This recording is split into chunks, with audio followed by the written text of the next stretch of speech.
శ్రీనివాస్ గారు, ప్రసాద్ గారు, మీరు ఎందుకు ఎవరి ద్వారా ఏ దేశం వెళ్ళారు, వెళ్ళిన తర్వాత అక్కడ ఎలా కష్టపడ్డారు, అక్కడ మీకు జరిగిన నష్టం ఏంటి? సార్ 2013లో వెళ్ళాను దుబాయ్. 2 నెలల 7 డేట్. 2013 తర్వాత వెళ్తే 7 నెలల భవనం మీదకి వెళ్ళి పడ్డాం. దుబాయ్ వెళ్ళిన తర్వాత పడ్డం కరిగిన కాళ్ళు చేతులు. అంటే మీరు అక్కడ పడిపోయిన తర్వాత మీకు ఇవ్వాల్సిన నష్టపరిహారం కానీ పిఎఫ్ కానీ ఇవ్వలేదు? కంపెనీ అన్నాడు, ఇప్పుడు నువ్వు వెళ్ళిపో తర్వాత నీకు పంపిస్తాను అన్నాడు. ఇంతవరకు ఏం పంపించదు. ప్రసాద్ చెప్పమ్మా, ఎందుకు వెళ్ళాల్సి వచ్చింది? ఏజెంట్ ద్వారా వెళ్ళిన, ఏజెంట్ కంపెనీ వీసా అని చెప్పిండు. ముంబైలో ఒక నెల ఉంచిండు. ముంబైలో నెల ఉంచి విజిట్ వీసా పంపించాను. మళ్ళీ అక్కడ ఒక నెల ఆపుకున్నారు. ఆపుకొని లాస్ట్ 15 డేస్ ఉండగా వీసా కొట్టలే, దొంగతనంగా పని చేయించారు. పైసలు సరిగా అయ్యాడు, ఫుడ్ సరిగా రాపో. కరెక్టే. మీకు మా పంపిన బ్రోకర్ని అడిగారా మీరు? అడిగినాం సార్. అడిగితే వీసా పడ్డది అట్లా లేదు, మీ కంపెనీ కాదు సార్, ప్లేస్ సార్ దొంగతనంగా, కంపెనీ లైసెన్స్ లేదు.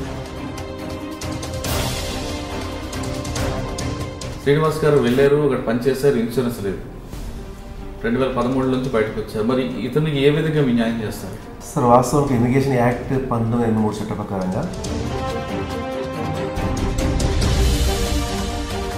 మీరు ఇప్పుడు 6 సంవత్సరాల తర్వాత మీరు ఇండియన్ ఎంబాసీకి కంపెనీ కంప్లీట్ ఇచ్చారు. వాళ్ళ నుంచి రెస్పాన్స్ ఏమొచ్చింది? రెస్పాన్స్ నాకు కేసు ఫైల్ అయిపోయింది, కంపెనీ మీద షుగర్ పెట్టిపోయింది. ఎవరికి పంపించిందో ఏజెన్సీ వాళ్ళకి కూడా బ్లాక్ లిస్ట్, అంటే వాళ్ళకి షుగర్ పడింది. ఇమిగ్రేషన్ యాక్ట్ రూల్స్ ప్రకారంగా ఎన్నో చట్టం సార్, ఇంత బలమైన చట్టం అంటే స్వర్గీయ ఇందిరాగాంధీ గారు పోతూ మా అందరికీ, ఈ మన భారతీయులకు తెలంగాణ గవర్నమెంట్ కూడా ఎన్ఆర్ఐ పాలసీ ఒకటి తీసుకొస్తుంది. తెలంగాణ గవర్నమెంట్ ఎందుకు ఇస్తుంది? తెలంగాణ గవర్నమెంట్ కేంద్ర గవర్నమెంట్ది ఆర్డర్ ఇంప్లిమెంట్ చేయాల్సి, ఆ ఇంప్లిమెంట్ మీరు చేయడం లేదు. సీఎం గారు కూడా త్వరలో గల్ఫ్ దేశాలకు వెళ్తాను. అక్కడ వెళ్ళి ఏం చేస్తారు? ఫస్ట్ నేను అడిగేది ఒకటే సార్, మీ ద్వారా సోటిగా లోకల్లో ఉన్న పోలీసులు కొమ్మొక్కై వీళ్ళకు యూత్ను ఏజెంట్కి సహకరిస్తున్నారు సార్. ఇది వాస్తవం, ఇది ముఖ్యమంత్రికి మీ దగ్గర చెప్తున్నాను నేను. నమస్తే అన్న. మీ హస్బెండ్ ఎందుకు వెళ్ళారు దుబాయ్? అక్కడ ఎంతకాలం పనిచేశారు? పనిచేసిన తర్వాత ఎలా చనిపోయారు? సరే, ఈయన బీడీల ప్యాకం చేస్తుండే. బీడీల ప్యాకం చేయండి సార్, అందరు ఫ్రెండ్స్ అంతా పోయినరు దుబాయ్. నేను పోతా కదా నా ఆయన ఈయన కూడా పోయింది సార్. పోయిందంటే మళ్ళీ తిరిగి రాలేదు. 1.5 సంవత్సరంన్నరనే ఉన్నారు సార్. అంటే ఎలా చనిపోయారని చెప్పారు మీకు? అట్లాగానే మేము బీడీలు చేయంగా సార్, మీ ఆయన ఇట్లా కొంచెం యాక్సిడెంట్ అయిందట. అక్కడికి అందరూ ఊరంతా తెలిసింది సార్, నాకు తొందర చెప్పలేరు. మీ ఆయన కొంచెం యాక్సిడెంట్ అయిందట, మీరు ఏం కన్ఫ్యూజ్ కాదు, మళ్ళీ మంచిగా ఉన్నట్టు అనగా సార్ 2 రోజుల తర్వాత తెలిసింది సార్ చనిపోయింది. తర్వాత మీకు భర్తకు రావాల్సిన నష్టపరిహారం ఇచ్చారా? సార్ మాకేం ఇప్పటికి చేసిన జీతం ఇవ్వలేరు సార్. ఇప్పటికి కూడా ఆయనది ఏం తెలియదు సార్ మాకు. అసలు ఒక్క ఆయనని బాడ తీసుకొచ్చిన ఆయన ఇట్లా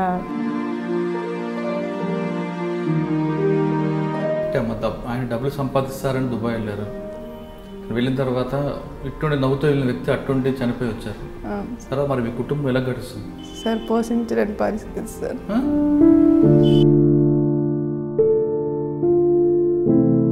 పిల్లలు ఏం చదువుతున్నారు? వాళ్ళని అసలు స్కూల్కి పంపే పొజిషన్లో కూడా నేను లేను సార్. అంతా ఇట్లా మాకేం లేదు సార్. ప్రజెంట్ పర్వీన్ గారి కేసు స్టేటస్ ఏంటి? కేసు స్టేటస్ మీకు డబ్బులు వస్తాయి, కంపెనీ ఇట్లా ఇవ్వకుంటే డబ్బులు వస్తాయి. కంపెనీ ఇస్తే ఎవరికి ఇచ్చిందో జవాబు ఇవ్వాలి. ఆ జవాబు వరకు నేను పిఓఈ దగ్గరికి ఇవ్వాలి వచ్చాను. ఇవాళ సార్ 10-12 సంవత్సరాలు అయింది సార్, ఇప్పటికి కూడా ఏం ఆన్సర్ లేదు సార్. తిరుగుతూనే ఉన్నాం సార్. తిరుగుదామన్నా చూడ మా తాడు డబ్బులు లేవు సార్. ఇక్కడ వచ్చే పొజిషన్ కూడా లేదు సార్. దయచేసి నేను రిక్వెస్ట్ చేస్తున్నా, ఐ డ్రీమ్ ద్వారా ఎవ్వరు కూడా అన్స్కిల్ కానీ లేబర్ కప్ ఎంప్లాయ్మెంట్ వీసాల విజిట్ వీసాలో వెళ్ళకండి. విజిట్లో వెళ్తే మాత్రం ఇప్పటి నుంచి ప్రభుత్వం ఆదుకోదు.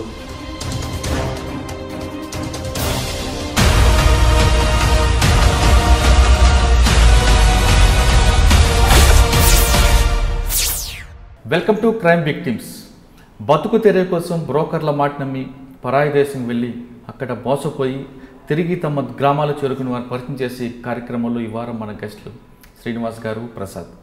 శ్రీనివాస్ గారు, ప్రసాద్ ఎందుకు వెళ్ళారు, ఎవరి ద్వారా వెళ్ళారు, అక్కడికి వెళ్ళిన తర్వాత ఎలా మోసపోయారు, తిరిగి తమ గ్రామాలకు రావడానికి ఎన్ని కష్టాలు పడ్డారు, ఇక్కడికి వచ్చిన తర్వాత వాళ్ళకి తిరిగి వాళ్ళకి పోయిన వాళ్ళకి ఎలాగైనా నష్టం జరిగింది ఆ నష్టపరిహారం ఇప్పించడానికి ఇక్కడ రివర్నింగ్ కమిటీ చైర్మన్ ఒక ఆయన ఉన్నారు. ఆయన పేరు చాంద్ బాషా.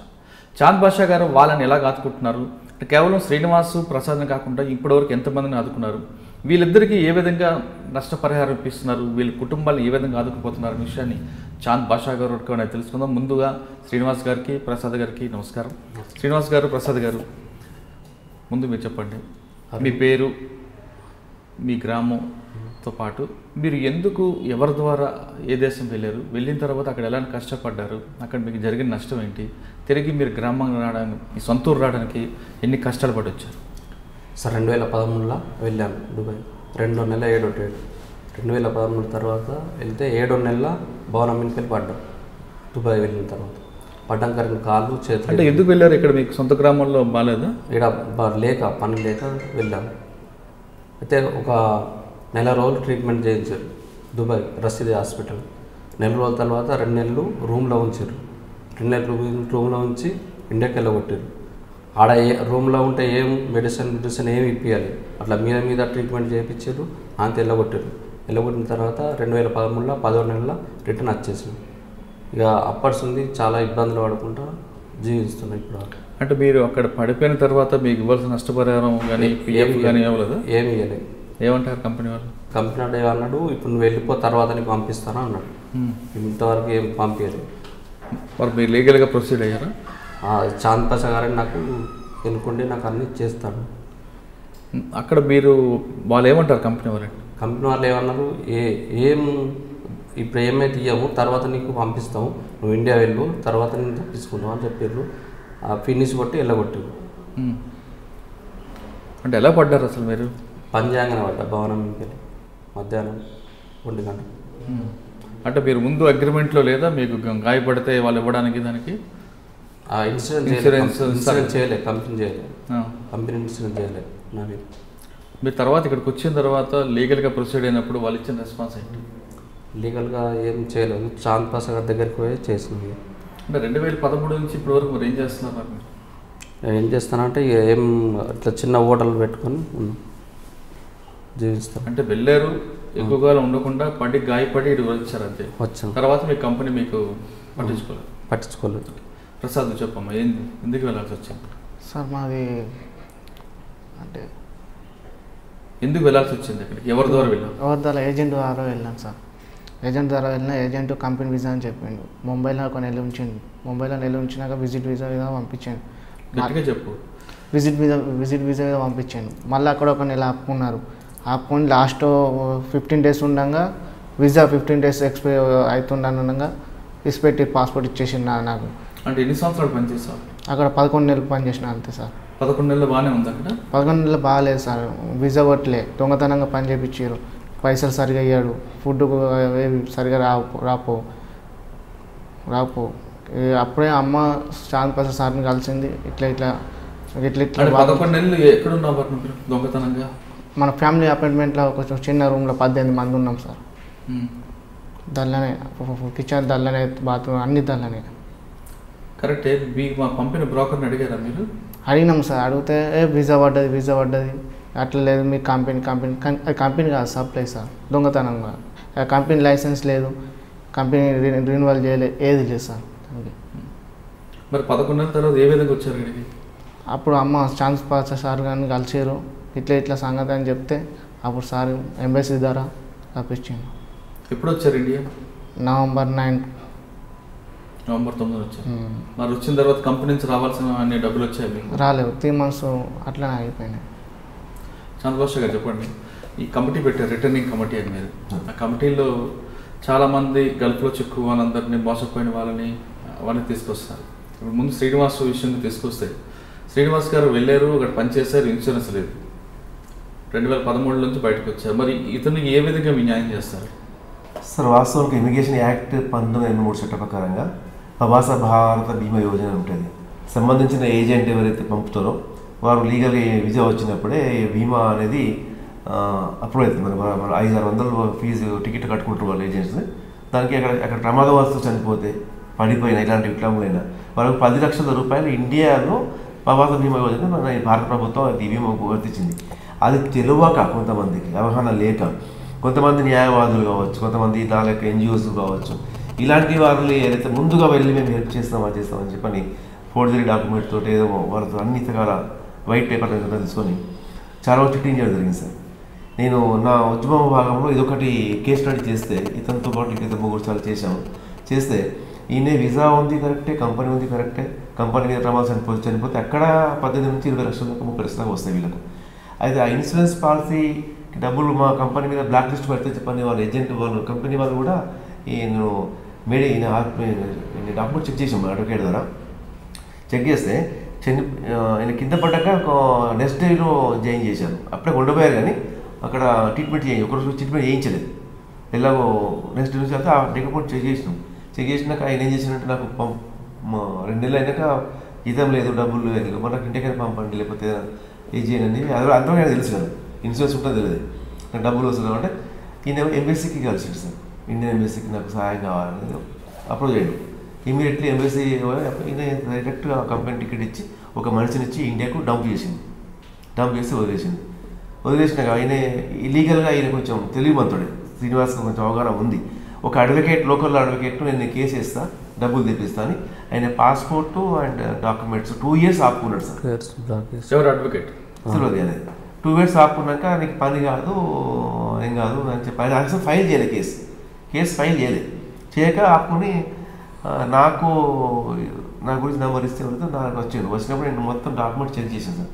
డాక్యుమెంట్ చెక్ చేస్తే ఆల్రెడీ ఇది ప్రవాస బీమా యోజన అది ఎలిజిబిలిటీ కాదు, లాక్స్ అయితే 2 years లోపటే అది వర్తిస్తుంది. కాబట్టి అక్కడితే ఇన్సూరెన్స్ రావాలి కనీసం పాప అక్కడ డబ్బులు వస్తాయి అని ఆశతోటి మేము NRIs deputy secretary Arvind Singh sir దృష్టికి కూడా ఉండవి తీసుకొచ్చి ఆయన ఫైల్ చేసింది కంప్లీట్. అక్కడ ఇన్సూరెన్స్ లేదంటారు కదా, అక్కడ ఇన్సూరెన్స్ లేకున్నా కంపెనీ ఇవ్వాల్సిందే. ఇవి రూల్ ఫర్ ఇమిగ్రేషన్ యాక్ట్ ప్రకారంగా కంపెనీ చేయించుకోకపోని మనం ఇక్కడ నుంచి మన ఫారెన్ మినిస్టర్ నుంచి మనం కంప్లీట్ చేస్తాము. పీజీ ఇప్పుడున్న పీఓఐ హైదరాబాద్ కానీ పీజీ కానీ ఢిల్లీ నుంచి కానీ ఇట్స్ బెస్ట్ సర్వీస్ ఇస్తుంది సార్. ఇమీడియట్లీ మొదట అని ఒక ఆన్లైన్లో వాళ్ళు బ్లాక్ చేస్తారు. ఎప్పటిదాకా అయితే బాధ్యత న్యాయం జరగదు సార్. అప్పటిదాకా ఆన్లైన్లో కంప్లైంట్ తిరుగుతూ ఉంటుంది. మేము ఎవ్రీ మంత్ రిమైండింగ్ చేస్తూ ఉంటున్నాం. ఇప్పుడు ఈయన కంప్లైంట్ చేస్తుంటే చాలా రోజులైంది. అయితే ఈ మధ్యలో మళ్ళీ ఒకటి ఏంటంటే కొత్త పీజీ వచ్చారు, పీఓఐ కూడా కొంచెం ఐఎఫ్ఎస్ ఆఫీసర్ మంచి ఆఫీసర్ వచ్చారు. వారి దృష్టికి ఉండబోయేది ఆయన మెయిల్ పెట్టాను సార్ ఈయన గురించి. మళ్ళీ ఇమ్మీడియట్లీ కంపెనీ మీద రియాక్షన్ తీసుకొని మినిస్ట్రీ మీద కేసు బుక్ చేసింది. కేసు బుక్ చేసినాక ఇమ్మీడియట్లీ షోకాస్ నోటీస్ ఇక్కడ ఎవరైతే ఏజెంట్ పంపించిండు ఇక్కడ హైదరాబాద్ ట్రావెల్ ఏజెన్సీ ఆయనకు షోకాస్ నోటీస్ ఇచ్చినట్టుంది. ఇస్తే నాకు 9th నాడు మేము ఫైల్ చేసినాము. 11th నాకు ఫోన్ చేసిండు, నాకు అంటే బెదిరింపు కాల్ లెక్క. तो कौन है, तो का केस फाइल किया అంటే मैं बहुत केस फाइल करता हूँ विक्टिम के जरिए सर, आप कौन सा बात कर रहे हैं అంటే तू कौन है, तू कहाँ रहता అంటే నా పేరు చాంద్ జగిత్యాలలో ఉంటా, నా అడ్రస్ మొత్తం నా మినిస్ట్రీ వెబ్సైట్లో ఉంది, మీకు కూడా బహుశా వచ్చినట్టుంది అన్నగా నువ్వు అని సంగతి చేసుకుంటే ఫోన్ బంద్ చేసాను, రికార్డ్ చేసిన. అదే కంప్లైంట్ అంటే 13లో కేసు 13లో అయిన వ్యక్తికి ఎట్లా కేసు ఫైల్ చేస్తావు అంటే అప్పుడు నువ్వు చేసి ఉంటే అప్పుడు మీకు చేసి ఉంటే మేము ఇప్పుడు చేయకపోదు. ఎందుకు అడ్వకేట్ మరి చేయకుండా ఉంచారు? అడ్వకేట్ యాక్చువల్లీ ఈయన ఫైల్ మిస్ చేసింది సార్. ఫైల్ చాలా అయింది, నేను కూడా కేసు సర్వీస్ కదా సార్.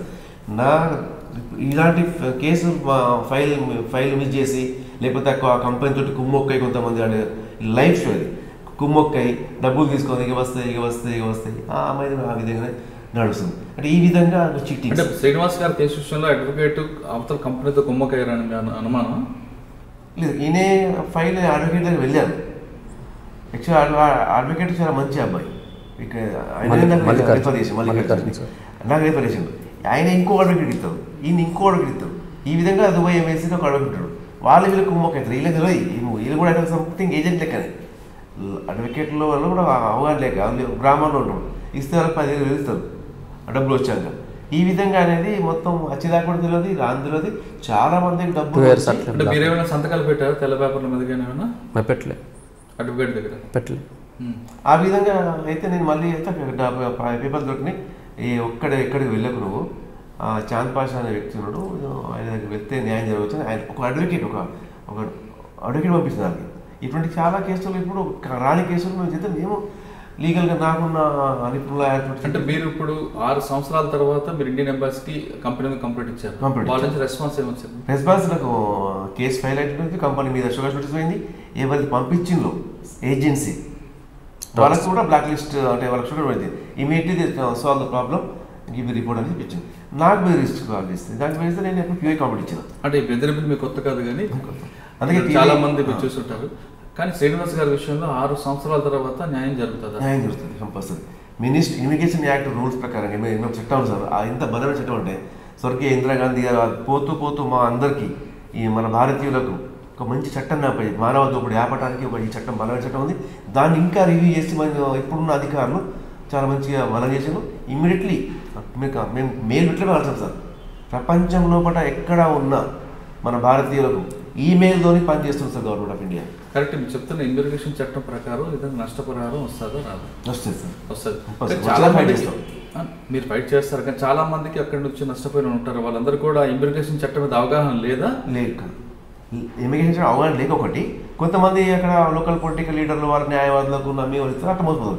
అలాంటి వారు ఎవరున్నా కానీ సార్, ఎవరున్నా కానీ ఒకవేళ మేము చెక్ చేస్తాం రాయతుంటే ఎలిజిబిలిటీ ఉందని నమ్మకం ఉంది కాబట్టి ఈయన ఎక్కడ కాదు.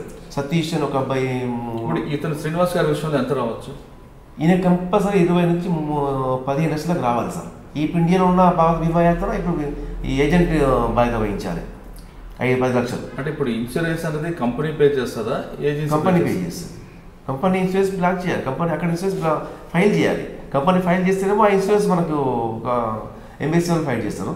ఒకవేళ కంపెనీ చేయకపోతే కంపెనీ రెస్పాన్స్ బ్లాక్ లిస్ట్ చేసి డబ్బులు ఇస్తే మనం కేసు. మీరు వస్తున్నప్పుడు అక్కడ ఏమైనా వైట్ పేపర్ మీద కానీ సైన్ చేసి వచ్చారా కంపెనీలో నీకు ఇన్సూరెన్స్ ముట్టిందని కానీ, లేదంటే టికెట్ గురించి అని సంతకాలు తీసుకున్నాడు.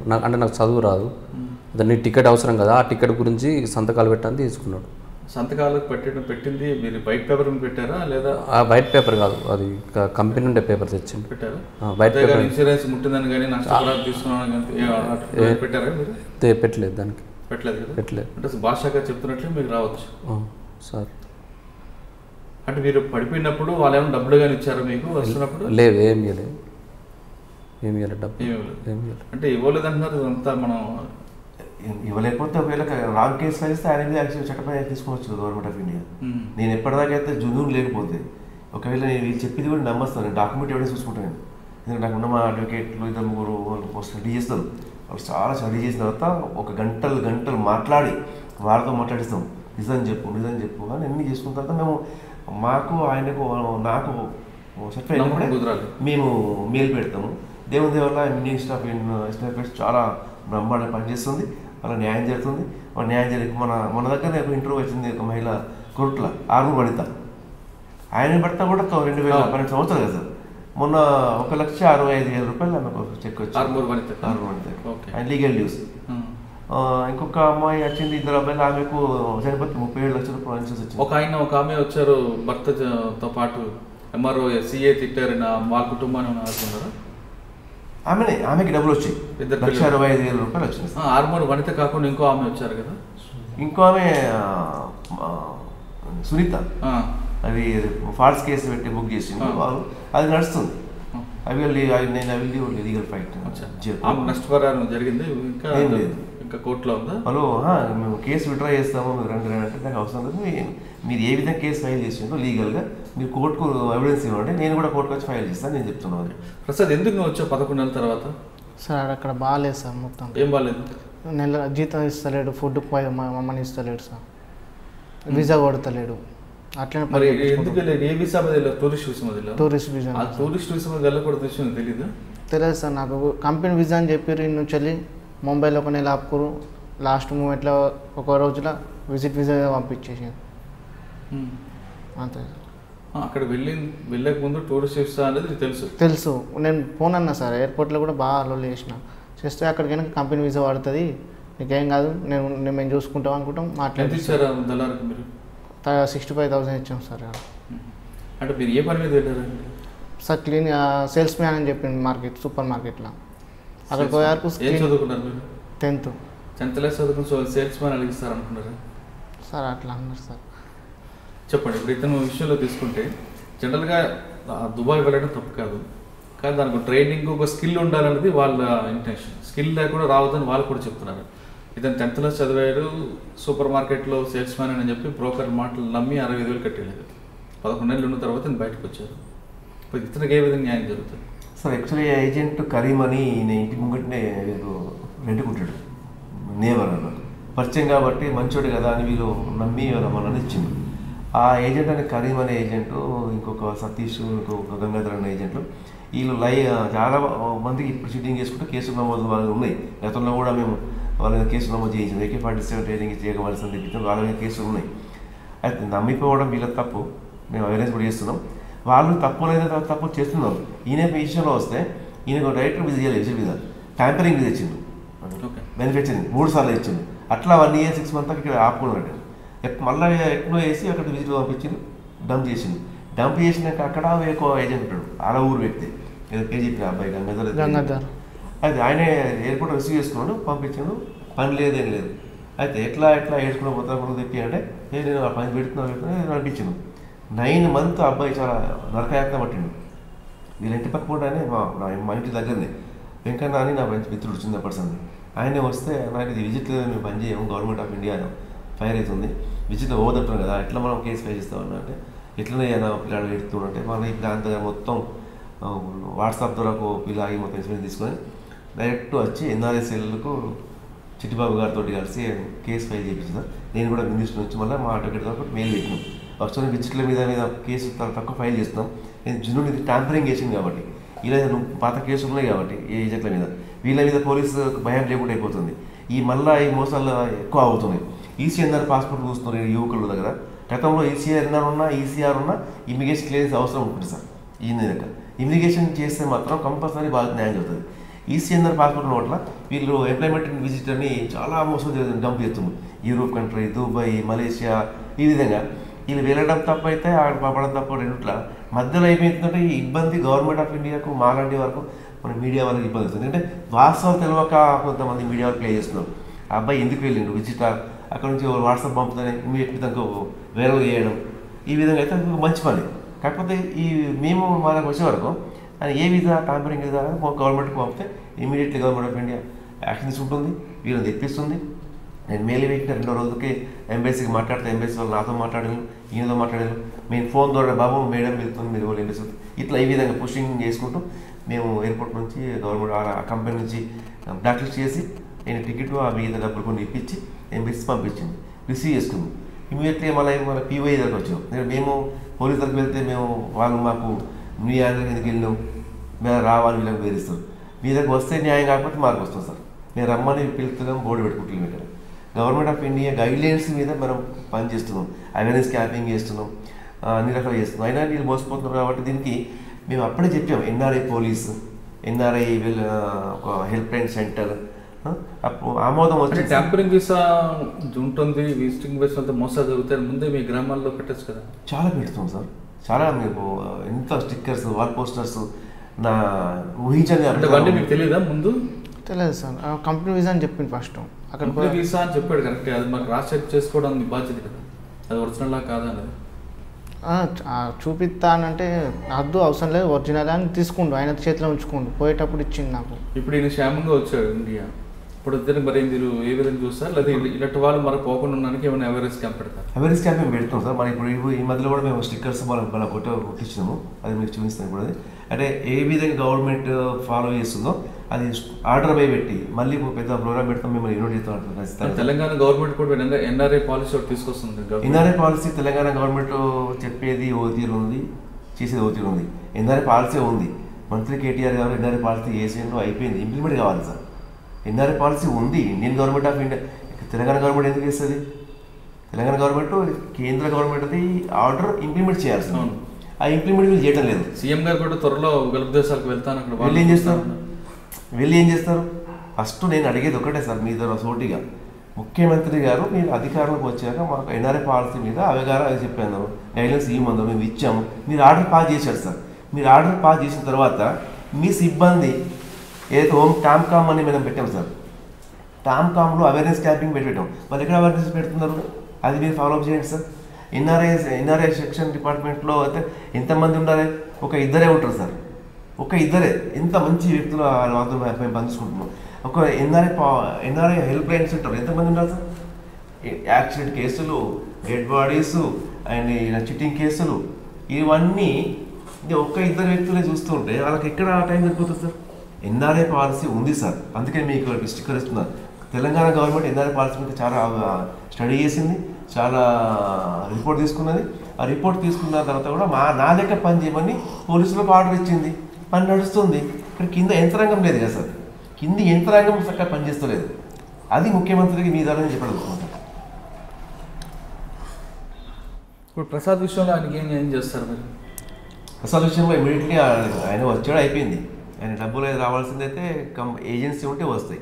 ఇప్పుడు మేడం కూడా అదే చెప్పిన అక్కడ. కాకపోతే ఈ పోలీస్ మీద ఆర్డర్ మినిస్టర్కి పంపుతున్నాం. ఇది కమిషనర్. ఇప్పుడు ఇటువంటి బ్రోకర్ల మీద, ప్రసాద్కి మోసం చేసిన బ్రోకర్ల మీద కేసు పెట్టచ్చు కదా? ఇప్పుడు కేసు ఫైల్ చేసినాం సార్. కాబట్టి మీకు కాపీ పంపించాను. ఇమీడియట్ రాస్తాను డీజీపీ గారికి. రాసి మా ఎస్పీకి పోతుంది. ఎస్పీ నుంచి ఆ బ్రోకర్లను మళ్ళీ అరెస్ట్ చేసి రిమాండ్ చేస్తారు. రిమాండ్ అయిన తర్వాత వీళ్ళు మళ్ళీ కేసు డబ్బులు ఇస్తామంటే వీళ్ళు విత్డ్రా అయితే కేసు పోతుంది. లేకపోతే ఆయన చిట్టి కేసు నడుతూ ఉంటాడు. ఇది వందల వేల కాక నడుతున్నాయి. ఇప్పుడు వీళ్ళకి ఏమైందంటే లోకల్ పొలిటికల్ సార్, లోకల్లో ఉన్న పోలీసు వాళ్ళు కొమ్మొక్కై వీళ్ళకు యూత్ను ఏజెంట్కి సహకరిస్తున్నారు సార్. ఇది వాస్తవం. ఇది ముఖ్యమంత్రికి మీద చెప్తున్నాను నేను.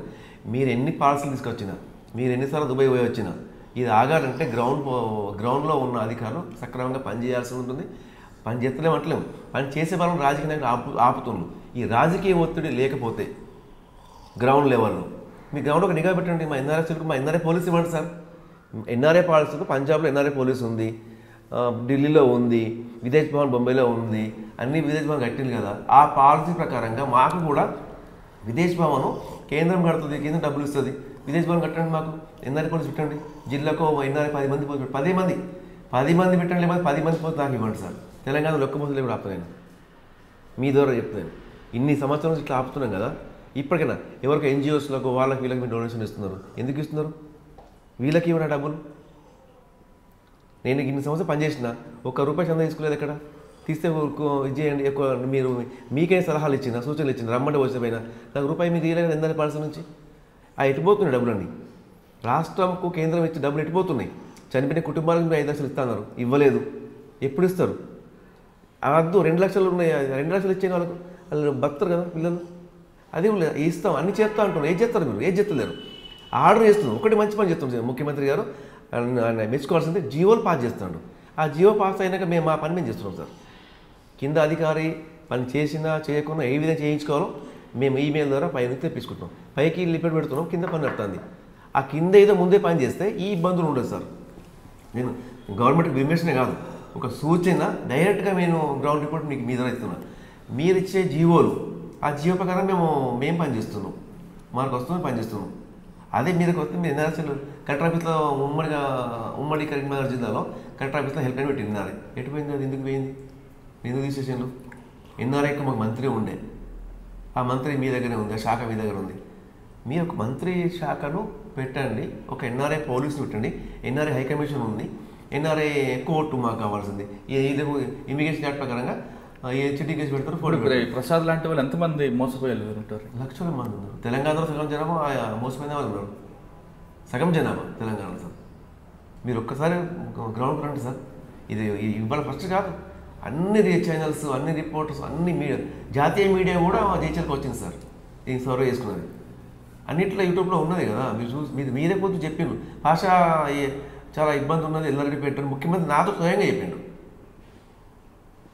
ఎల్లారెడ్డిపేట నిజామాబాద్ చాలా డిఫరెన్స్, ముదర్ కామ్ కరో బహుత్ అచ్చా అని చెప్పి ఫేస్ టు ఇలా మేము కూర్చొని మాట్లాడుకున్నాం. చేశాం కదా సార్ పని. అయితే ఆ రిపోర్ట్ అయితే మీరు ఒకటే నేను అడిగేది ముఖ్యమంత్రి గారికి, మీరు ఏమి ఇచ్చే అవసరం లేదు సార్. డైరెక్ట్గా ఎన్ఆర్ఐ పాలసీ ఏదైతే ఉన్నదో మీరు అమలు చేసిండ్రు ఇంప్లిమెంట్ చేయమని చెప్పండి సార్. ఆ ఎన్ఆర్ఐ పాలసీ సెంట్రల్ గవర్నమెంట్ నుంచి డబ్బులు వస్తున్నాయి, అది వీళ్ళకి పెట్టండి. ఏ ఒక్క ఆర్గనైజేషన్ కూడా ₹1 ఇవ్వకండి సార్. మీరు ఇవ్వకండి ₹1, ఎవరికి ఇవ్వకండి. మీరు ఆర్గనైజేషన్ మీటింగ్లు అవేర్నెస్ స్టాఫ్లో మీరు డబ్బులు పెడుతున్నారు. టామ్కామ్ ఏం చేస్తుంది? ఎంతమంది పంపుతుంది? టామ్కామ్ సంస్థ అనేది హోమ్ క్యాప్ సంస్థ వచ్చింది, అది ఆంధ్రాకి వెళ్ళిపోయింది. ఆంధ్రాలో పని నడుస్తుంది. ఇప్పుడు ఇక్కడ టామ్కామ్ ఉంది, మీరు ఎక్కడ అవేర్నెస్ చేస్తున్నారు? అవేర్నెస్ క్యాంపెయిన్ ఇక్కడ నేను డాటా ఇచ్చిన, ఈరోజు ఎవరు అవేర్నెస్ క్యాంపెయిన్ కదా? ఏజెంట్లు, నకిలీ ఏజెంట్లు అవేర్నెస్ క్యాంపెయిన్లు పెట్టి అక్కడ ఉన్న ఏదో ప్రోగ్రామ్ చేసి మీటింగ్లు పెట్టి ఆ డబ్బులు అనుకుంటుండ్రు. ఆ డబ్బులు ఏదో వీళ్ళకి ఇవ్వండి సార్, వీళ్ళకి ఇవ్వండి. ప్రసాద్ శ్రీనివాసుల యొక్క కష్టాలు విన్నాం. ఇప్పుడు మరికొంతమంది బాధితులతో మాట్లాడతాం. ఇప్పుడు మరికొంత బాధితులు మనతో ఉన్నారు. ఆమె పేరు పర్వీన్ భర్త అక్కడ దుబాయ్ వెళ్ళి అక్కడ చనిపోయారు. చనిపోయిన తర్వాత ఆమెకు రావాల్సిన నష్టపరిహారం ఇంతవరకు అందలేదు. అసలు అతను ఎందుకు దుబాయ్ వెళ్ళారు, అక్కడ ఎలా చనిపోయారు విషయాన్ని ఆమెను అడిగి తెలుసుకున్నాం. పర్వీన్ నమస్తే అమ్మ. మీ హస్బెండ్ ఎందుకు వెళ్ళారు దుబాయ్, అక్కడ ఎంతకాలం పనిచేశారు, పనిచేసిన తర్వాత ఎలా చనిపోయారు? సార్ ఈయన ప్యాకెంజ్ చేస్తుండే మా ఊర్లో, మాది ఇబ్రాహీపట్నం మండల్ కరీంనగర్. సరే ఈయన బీడీల ప్యాకెంజ్ చేస్తుండే. బీడీల ప్యాకెంజ్ చేయంగా సార్ అందరు ఫ్రెండ్స్ అంతా పోయిండ్రు దుబాయ్. నేను పోతా కదా నా ఆయన ఈయన కూడా పోయిండు సార్. పోయిండంటే మళ్ళీ తిరిగి రాలేదు. సంవత్సరంన్నరనే ఉన్నారు సార్. నాకు అప్పుడు చిన్న బాబును ఇప్పటిదాకా పెంచుకుంటా. నాకు 2 బాబులు సార్. పోయిండంటే మళ్ళీ తిరిగి రాలేడు సార్. సంవత్సరంన్నర ఏ పని మీద వెళ్ళారమ్మా? సార్ వేరే పని ఇట్లా షిప్లో హోటల్ ఇట్లా కాఫీలు అవి అందించారు సార్. అక్కడ మళ్ళీ వేరే పనులు పెట్టేసిండు. పోయినాక 1 నెల 2-3 నెలలు 10 నెలలు 15 నెలలు ఇక్కడ ఇంట్లో వేసి కొత్తగా మళ్ళీ 2వ నెలకు వేరే కంపెనీకి తీసుకున్నారు సార్. వేరే కంపెనీకి తీసుకున్న తర్వాత పోయి 1 వారం అన్న కాలేదు సార్. అందులో ప్యాచరల్ అయింది సార్, యాక్సిడెంట్. అంటే సంవత్సరంన్నర ఉన్న తర్వాత డబ్బులను పంపారా? ఏం లేదు సార్. డబ్బులు అంటే ఎలా చనిపోయారని చెప్పారు మీకు ఆ వార్త ఎలా తెలిసింది? సార్ మేము ఇట్లనే ఎప్పట్లాగా మేము బీడీ వర్క్ చేస్తాం సార్. బీడీలు చేసుకుంటాం, మేము పిల్లల్ని చూసుకుంటాం సార్. ఎప్పట్లాగానే మేము బీడీలు చేయంగా సార్ మీ ఆయన ఇట్లా కొంచెం యాక్సిడెంట్ అయిందట. అక్కడికి అందరూ ఊరంతా తెలిసింది సార్. నాకు తొందర చెప్పలేరు. మీ ఆయన కొంచెం యాక్సిడెంట్ అయిందట, మీరు ఏం కన్ఫ్యూజ్ కాదు, మళ్ళీ మంచిగా ఉన్నట్టు సార్. 2 రోజుల తర్వాత తెలిసింది సార్ చనిపోయింది. అక్కడనే స్పాట్లో సార్ అవి పని చేయంగానే సార్ అది మిషన్లు గ్యారేజ్లో పని చేయంగా సార్ టైర్ ప్యాచర్ అయ్యి సార్ మిషన్లు అనేది కడుపులో వచ్చేసినాయి స్పాట్లో. డెడ్ బాడీ ఎన్ని రోజుల తర్వాత వచ్చింది? 20 రోజులకు వచ్చింది సార్. 20 రోజుల తర్వాత సార్. అంటే 20 రోజులు మీరు పోరాటం చేస్తూ వచ్చిందా? అవును సార్. తర్వాత మీకు భర్తకి రావాల్సిన నష్టపరిహారం ఇచ్చారా? సార్ మాకేం ఇప్పటికి చేసిన జీతం ఇవ్వలేరు సార్. ఇప్పటికి కూడా ఆయనది ఏం తెలియదు సార్ మాకు. అసలు ఆయనని బాడ తీసుకొచ్చిన ఆయన ఇట్లా వేరే వకీలు ఉన్నాడు అన్నట్టు సార్. ఆయన పద్దం గంగాధర్ అని ఆయన వకీలు కేసు చూస్తారు చేస్తారని సార్ ఇచ్చినాం, ఫైల్ ఇచ్చినాం. చెప్పినాక సార్ ఆయన మరి వేయలేరా మరి ఏం తెలియదు సార్. ₹1 సార్ మేమే బాడీ తెప్పించుకున్నాం సార్ పైసలు పెట్టి. కరెక్టే అమ్మ. ఆయన డబ్బులు సంపాదిస్తారని దుబాయ్ వెళ్ళారు. వెళ్ళిన తర్వాత ఇట్టుండి నవ్వుతూ వెళ్ళిన వ్యక్తి అట్టుండి చనిపోయి వచ్చారు. సరే మరి మీ కుటుంబం ఎలా గడుస్తుంది సార్? పోషించలేని పరిస్థితి సార్. పిల్లలకి ఎలా పోషిస్తున్నాం సార్? నేను కొంచెం బిడీలు చేస్తా సార్. నాకు కూడా హెల్త్ బాగుంటుంది సార్. మాకు ఎక్కడ ఆధారం లేదు సార్. మాకు ఉందామంటే ఇల్లు కూడా లేదు సార్. వీడియోలు కడుతూ పిల్లల్ని పోషిస్తున్నావా? భర్త నుంచి రూపాయి రాలేదు, కంపెనీ నుంచి కూడా అసలు రాలేదు. పిల్లలు ఏం చదువుతున్నారమ్మా? సార్ పెద్ద బాబు 9th, చిన్న ఆయన 6th. వాళ్ళని చదివించలేని పొజిషన్లో కూడా ఉన్నా సార్ నేను. వాళ్ళని అసలు స్కూల్కి పంపే పొజిషన్లో కూడా నేను లేను సార్. అంతా ఇట్లా మాకేం లేదు సార్. చదివిద్దామన్న డబ్బులు కూడా లేవు సార్. అయ్యో, మరి రోజువారు ఎలా గడుస్తుంది సార్? ఇలానే సార్ కొంచెం పింఛని ఇవే ఈయన చనిపోయిన డబ్బులు వస్తాయి సార్. వీటి మీద యాక్సిడెంట్ డబ్బులు వచ్చాయా? ఏం లేదు సార్. కంపెనీ నుంచి రూపాయి రాలేదు. మరి మీ అడ్వకేట్ ద్వారా ఇస్తే వాళ్ళు ఏమన్నారు? వస్తాయి అని చెప్పింది సార్. ఇప్పటికి కూడా ఏం వచ్చింది లేదు సార్, ఏం లేదు. ఈ చాంద్ బాయ్ వాళ్ళ బట్టి మేము ఇక్కడ ఇట్లా తిరుగు మమ్మల్ని తీసుకొచ్చేటోళ్ళు కూడా లేరు సార్. ఈ బాయ్ బట్టి మేము ఇక్కడ దాకా వచ్చి ఇంత చెప్పుకో అలా డబ్బులు సంపాదించుకుందామని పర్వీన్ హస్బెండ్ వెళ్ళారు. అక్కడ యాక్సిడెంట్లో చనిపోయారు. భర్త వస్తారనుకున్న వ్యక్తి ఆయన రాలేదు సరికదా, డబ్బులు కూడా రాలేదు. కంపెనీ ఏమో డబ్బులు ఇవ్వకుండా ఆ కేసుని ఎలా మీరు డీల్ చేస్తారు సార్? 2008లో నేను 2007లో వచ్చినప్పుడు ఆవేదన చేసిన. ఎప్పుడే చనిపోతే నాకు తెలిస్తే ఇమీడియట్లీ నేను అలా ఊరికి వెళ్ళి, మాది కూడా ఇబ్బంది మా కావాలి ఉంటాం, వెళ్ళి అఫిడేవిట్ ఆమెకి వారం దాకా ఆమె వ్యవస్థ అయిపోయింది. తెలిస్తే పిలిచిన 1 వీక్ సోయికి వచ్చింది. డెడ్ బాడీ ఉంది. నేను అఫిడేవిట్ తయారు చేసి హైదరాబాద్కు వచ్చి ఎన్ఆర్సీ తోటి డెడ్ బాడీ అవ్వడం తెప్పించడం జరిగింది. తెప్పించిన అప్పుడు అంబులెన్స్ ఇవ్వకపోరు సార్. అంబులెన్స్ లేకపోతే టాటా సుమోలో తీసుకొని ఇంటికి వెళ్ళి అయిపోయి దానం కాలం స్వయంగా దానం చేయడం జరిగింది. సరే అప్పటిదాకా నాకు ప్రచారం లేదు, ఈ అవగాహన కూడా నాకు కూడా ఇమిగ్రేషన్ చట్టం మీద అవగాహన లేదు. అప్పటికి నేను 150 డెడ్ బాడీలు తెప్పించిన. యాక్సిడెంట్ కేసులు కావచ్చు, ఏమైనా కేసులు కావచ్చు, లాయర్లు రావడము, కేసులు తీసుకోవడం, వాళ్ళు పోవడం, అత్తయ్య రావడం, మనకి సమాచారం లేకుండే. ఈ మీద కూడా అట్నే ఎవరో ఇచ్చిండ్రు, తీసుకున్నారు. 6 సంవత్సరాల దాకా వేడి చేసిండు సార్. వేడి చేసినాక ఒక రోజు నాకు మళ్ళీ భయ్యా నాకు డబ్బులు రాలేదు, వాళ్ళకి ఇచ్చినా మాకు ఆయన వాళ్ళకి ఇస్తానంటే ఎంక్వైరీ చేయమని చెప్పు, లేకపోతే అడుగు. లేదు భయ్యా ఉంటా ఏం చెప్తుందంటే మీరు కొద్దిగా ఎంక్వైరీ చెప్పారంటే నేను ఒక అడ్వకేట్కు పెట్టిన కేసు మిమ్మల్ని డీల్ చేయరాదమ్మా, మీకు కావాలంటే మీరు గవర్నమెంట్ ఆఫ్ రిప్రజెంటేషన్ చెప్పి గవర్నమెంట్ వచ్చి ఎంక్వైరీ చేయించుకోండి నేను సలహా ఇచ్చి అప్పుడు చిట్టిబాబు గారి దగ్గరికి మేము తీసుకొచ్చి కంప్లైంట్ ఇవ్వడం జరిగింది. కంప్లైంట్ ఇస్తే చిట్టిబాబు గారు మన ఎన్ఆర్ఐసీఎల్ ద్వారా ఒక రిపోర్ట్ పంపించింది ఎంబీసీకి. ఎంబీసీ నుంచి కంపెనీకి రిపోర్ట్ పోయింది సార్. రిపోర్ట్ పోయినాక కంపెనీ డబ్బులు ఇచ్చినా లేదు, ఇవ్వలేదు అనలేదు. ఆన్సర్ జవాబు ఏం జవాబు ఇస్తుంది కంపెనీ ఇంకోటి ఎంబీసీకి ఆన్సర్ వచ్చింది. అక్కడ దాకా మేము ఎప్పుడు మీటింగ్ అవేర్నెస్ క్యాంపులు తీసుకురావాలి, మనం మాట్లాడాలి, ఇట్లా హైదరాబాద్ ఎక్కడ నడిపించమో ఒక వస్తుంటారు కొంతమంది, డబ్బులు రాని వాళ్ళు వస్తుంటారు, డబ్బులు వచ్చినాక అది రాకుండా మాకు ఉండదు. ఇలాంటి వాళ్ళను అంటే ఇది అడ్వకేట్ల మోసమా, కంపెనీ యజమాని మోసమా అని నేను స్టడీ చేస్తే ఒక 20-30 కేసులు ఇటువంటి నాకు చేతికొచ్చింది. ఆల్రెడీ ఎన్ఆర్ఎస్ఎల్ నుంచి అయిపోయింది. ఇప్పుడు హైదరాబాద్కు అండ్ ఢిల్లీలో ఉన్న పిటెట్ ఆఫ్ ఇమిగ్రెంట్ చాలా సీరియస్గా వాళ్ళు వర్క్ చేస్తున్నారు సార్. అంటే ఈ కేసు గురించి చెప్పండి. పర్వీన్ గారి హస్బెండ్ విషయంలో ఎలా యాక్సిడెంట్ అయింది, ఎలా చనిపోయారు, ఎందుకు డబ్బు సైడ్ యాక్సిడెంట్ అయింది, సైడ్లో యాక్సిడెంట్ అయింది, కంపెనీ బాధ్యత కదా, కంపెనీ బాధ్యత ఉంటుంది, కంపెనీ ఇవ్వాలి. అయితే ఇక్కడ ఏదైతే అక్కడ చనిపోయినాక షుకూర్ అనే ఒక అబ్బాయి నా బంధువే, ఆయన డెడ్ బాడీ తీసుకొచ్చాడు. మరి అక్కడ ఆయన ఏమైనా కంపెనీ నుంచి మాట్లాడి కేసు వేయకుండా రాయించుకుందాడా, లేకుంటే ఇక్కడ అడ్వకేట్ వరకు కేసు వేయకుండా ఏమైనా చేసుకున్నా చేస్తే మీకు డెడ్ బాడీ తెచ్చిన వ్యక్తి ఏమైనా డబ్బులు ఇచ్చారా? లేదు సార్, ఇవ్వలేరు. ఆయన సంతకం పెట్టాడట అక్కడ సార్ డెడ్ బాడీ పంపించగా సరే ఈయననే మా పక్క పొంటి మా బావ అవుతాడు అన్నట్టు ఆయననే తీసుకొచ్చింది సార్. ఆయన తీసుకొచ్చి ఏం డబ్బులు ఇవ్వాలి సార్ ఈయనకే చెప్తున్నారు కదా. అది చెప్తున్నారు. ఇప్పుడు మనకు నాకున్న అవగాహన మేము అడ్వకేట్ పెట్టిన కేసును మేము డీల్ చేయము సార్, అది గవర్నమెంట్ కంపెనీ సార్. కనీసం చేసిన డబ్బులు కూడా పంపలేరు సార్, ఏం రాలేదు సార్, జీతం కూడా ఇవ్వలేదు. అదే ఇప్పుడు ఏం జరిగింది అనేది మేము ఎంక్వైరీ చేపిస్తున్నాం. బ్యాక్ ఆల్రెడీ పంపించారు, రిపోర్ట్ పంపించాం. ఏమొచ్చింది రిపోర్ట్? కంపెనీ ఆన్సర్ ఇవ్వడం లేదు అని వచ్చింది. వచ్చి ఆడికి స్టాప్ అయ్యిండు. అప్పటి నుంచి తెలంగాణ వచ్చింది. తెలంగాణ దాంట్లో ఇదే బిజీ అధికారులు ఈ పక్క నుంచి ఆ పక్క అయిపోతున్నారు. ఇప్పుడు ఒక స్టాండ్కి వచ్చింది గవర్నమెంట్. ఇప్పుడు మళ్ళీ మార్చి ప్రజెంట్ పర్వీన్ గారి కేసు స్టేటస్ ఏంటి? కేసు స్టేటస్ మీకు డబ్బులు వస్తాయి, కంపెనీ ఇట్లా ఇవ్వకుంటే డబ్బులు వస్తాయి, కంపెనీ ఇస్తే ఎవరికి ఇచ్చిందో జవాబు ఇవ్వాలి. ఆ జవాబు వరకు నేను పిఓఐ ఇద్దరికి ఇవ్వాలి వచ్చాము, పిఓఐ కంప్లీట్ ఇచ్చాము. ఆమె బాధ అయితే సార్ కూడా విన్నాను, నేను మళ్ళీ కలుస్తా వరకు ఆ కంప్లీట్ తీసుకొని కేసు ఫైల్ చేయండి, ముందు కేసు ఫైల్ చేసి బ్లాక్ చేయమన్నమాట. ఆన్లైన్లో కేసు ఫైల్ చేయమని చెప్పి ఆర్డర్ వచ్చింది సార్. ఆ కంపెనీ మీద కేసు రిజిస్టర్ అయిందా?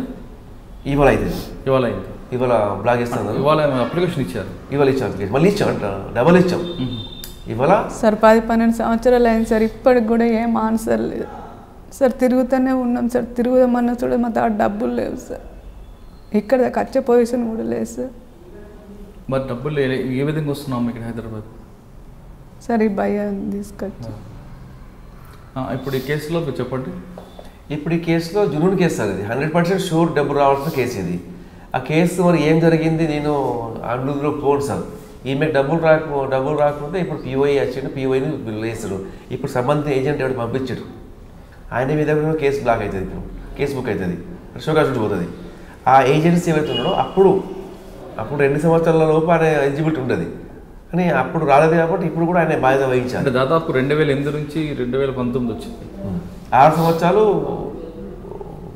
సంవత్సరాల తర్వాత కూడా కేసు ఫైల్ చేస్తే డబ్బులు వస్తాయి, 100% వస్తాయి. తెప్పించింది ఈమె కేసులో వస్తాయి. కంపెనీ ఇన్సూరెన్స్ చేస్తుంటే ఇన్సూరెన్స్ పాలసీ వాళ్ళు ఇస్తారు, అక్కడ ఇన్సూరెన్స్ గవర్నమెంట్ ఆఫ్ ఇండియా చేయకుండా కంపెనీ ఇస్తుంది. అది ఈ కంపెనీ ఇచ్చేదాకా ఇప్పుడు ఇక్కడ లైసెన్స్ ఆఫీస్ ఎవరుతున్నారో వీళ్ళని బ్లాక్ ఇస్తుంది మన గవర్నమెంట్ ఆఫ్ ఇండియా. బ్లాక్ ఇస్తే ఆ ఏజెంట్ పోయి అక్కడ కంపెనీతో మాట్లాడి ఏదో ఒకటి వాళ్ళకి హెల్ప్ ఏదో చేయాలి కదా, వాళ్ళకి హెల్ప్ చేయండి ఫస్ట్ అని గవర్నమెంట్ బలిమి చేయది. మీ ద్వారా నష్టపోయిండు, మీరు నష్టపరాలు చెల్లించాల్సిందని ఒక ఆన్లైన్లో బ్లాక్ చేస్తారు. ఆ బ్లాక్ వాళ్ళకి వేరే పని చేయకుండా ఆపేస్తారు మినిస్ట్రీ. ఆ వేరే పని కావాలంటే మళ్ళీ చేసుకోవాలి. ఆ విధంగా నడుస్తుంది. ఈమెకు వస్తుంది. చాంద్రబాబు గారు చెప్పండి, పరవీన్ విషయం కానీ లేదంటే ప్రసాద్, శ్రీనివాస్ చాలామంది బాధితున్నారు. జనరల్గా నిజామాబాద్ జిల్లా, కరీంనగర్ జిల్లా నుంచి ఎక్కువ మంది ఎందుకు వెళ్తుంటారు సార్? ఉమ్మడి రాష్ట్రంలో ఉన్నప్పుడు మేము నక్సలైట్లకు ఆ ఏరియాలో చాలా నక్సలైట్ ఏరియా బాగుంది, ట్రైబల్ ఏరియా కాబట్టి అక్కడ ఉంది. ఆ భాగానికి మేము వెళ్ళలేదు. డబ్బులు లేక మేము పోలేదు. గరీబులను కాస్తాము. తెలంగాణలో ఉన్న 5 జిల్లాలు, ఉమ్మడి 5 జిల్లాలు. అప్పుడు పోలీసు నక్సలైట్ వేధింపులకే మాలాంటి యూత్ మేము మాట్లాడడం జరిగింది. కానీ కొంతమంది చెప్తున్నారు అక్కడ ఉపాధి లేక వెళ్ళామంటున్నారు. తప్పు సార్. ఉపాధి ఎందుకు లేదు? పుష్కలంగా అడవి ఉంది, పుష్కలంగా పనిచేసుకోవచ్చు. కానీ ఇప్పుడు మీరు చెప్తున్నట్లుగా అప్పుడు నక్సలైట్స్ మూవ్మెంట్ ఉన్నప్పుడు వెళ్ళారు అనుకుంది, ఇప్పుడు ఎందుకు వెళ్తున్నారు?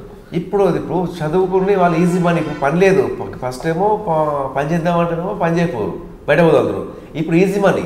ఇప్పుడు చదువుకున్న యువకులు ఏమైందంటే ఎక్కువ డబ్బులు సంపాదించాలి, ఆశపడాలి, ఎక్కువ డబ్బులు రావాలి, ఈజీ రావాలి అని ఈజీ మనీ కొరకు మోసపోతున్నారు. ఆన్లైన్లో మోసపోతున్నారు.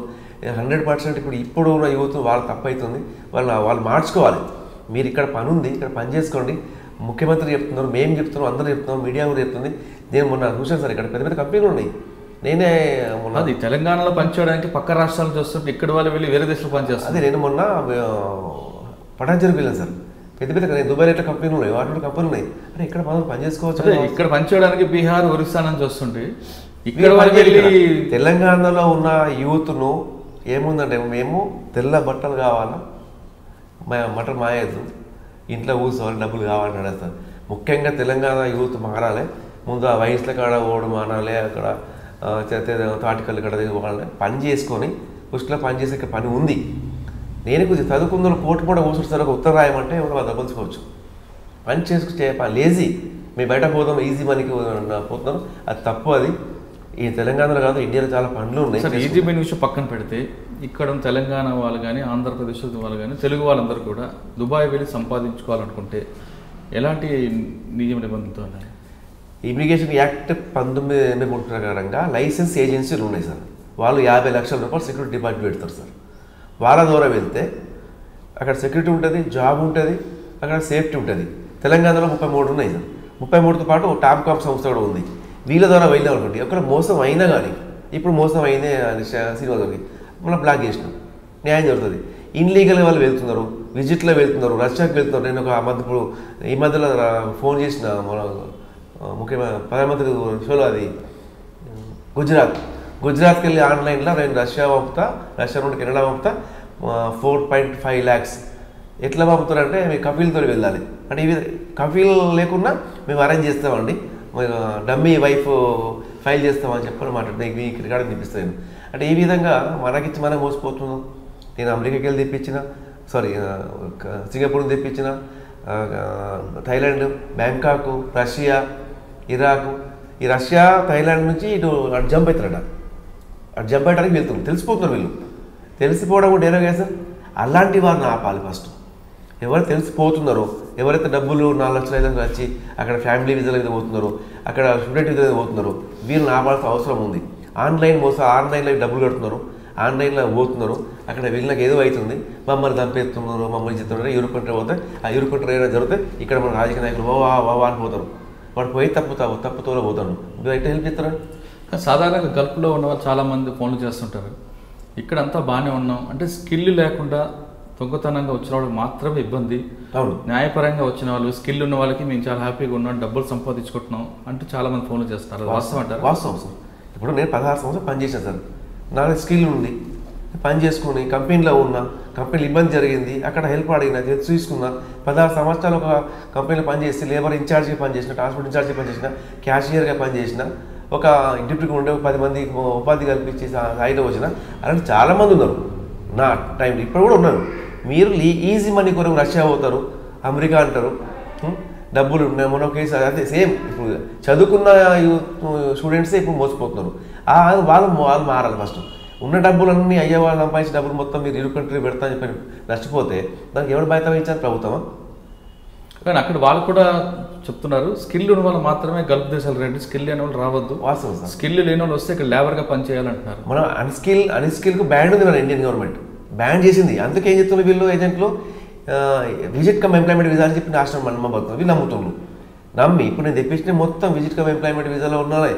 లీగల్గా పోతే మనకి ఎందుకు కంపెనీ లీగల్ పోతే కంపెనీ ఉంటుంది.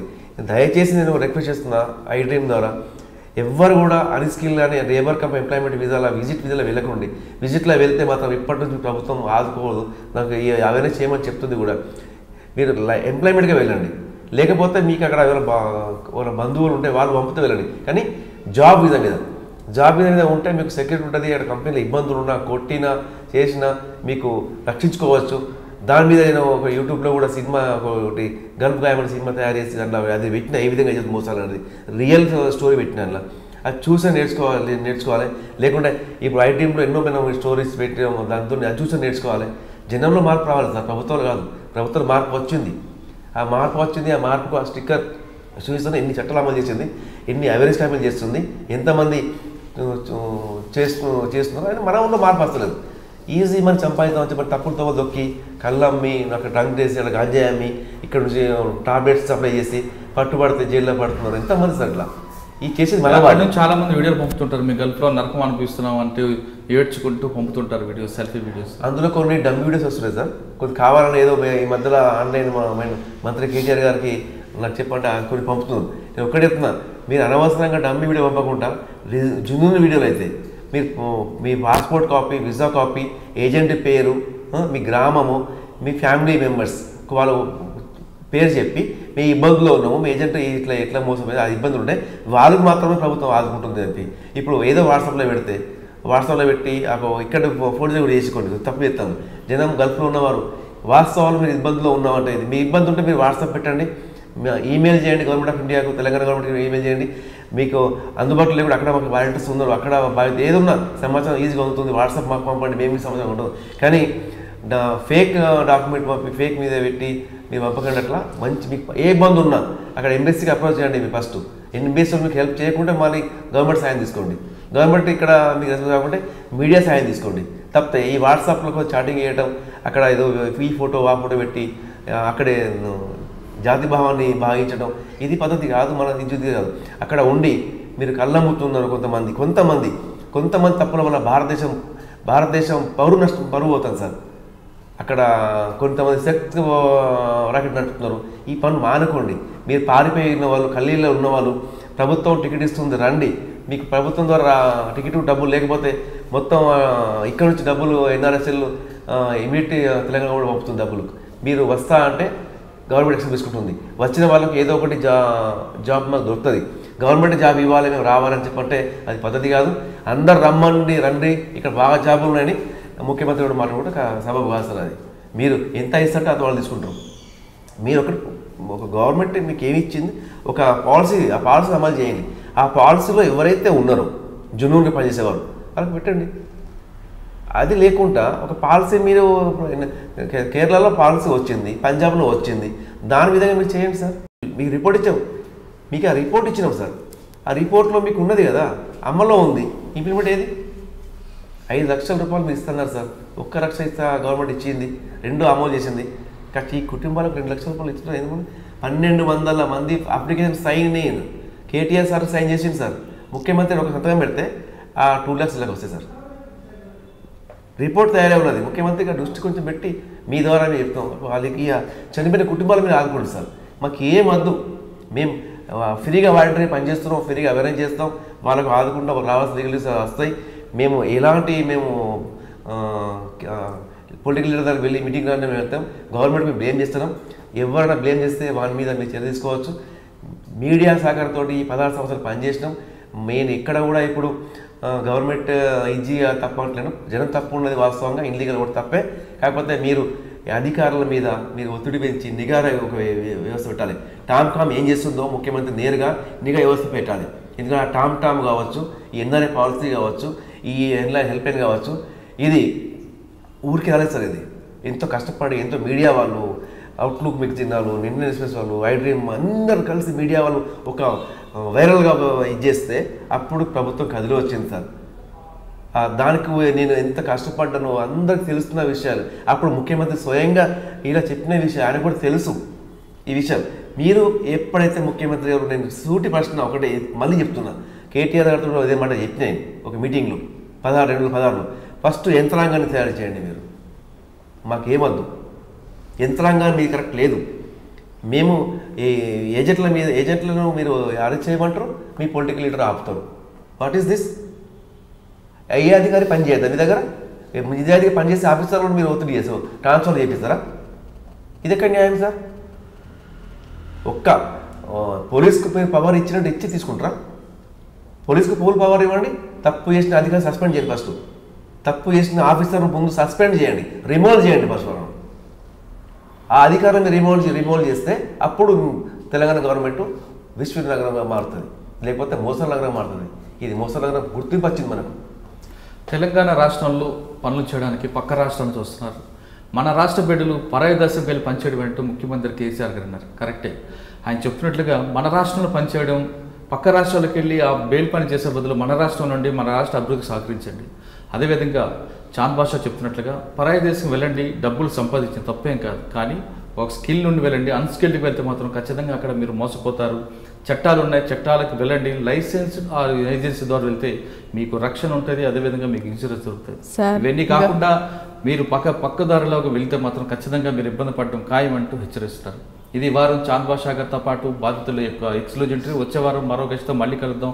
అంతవరకు మీరందరూ కూడా ఐ డ్రీమ్ ఛానల్ని సబ్స్క్రైబ్ చేయాలని కోరుకుంటున్నాను. I'm Sucharita, Home Minister of Andhra Pradesh. For more videos, subscribe iDreams. మీ Chirla Jaggireddy, MLA Kothapeta. For more videos please subscribe iDream. For more videos, please subscribe iDream. నేను మీ జక్కంపూడి రాజా. For more videos, please subscribe iDreams. I'm Revati Chaudhary. For more videos, please subscribe iDream. For more videos, please subscribe to iDream. For more videos, please subscribe iDream. I'm Vasireddy Padma, Chairperson of State Women Commission. For more videos, please subscribe iDream.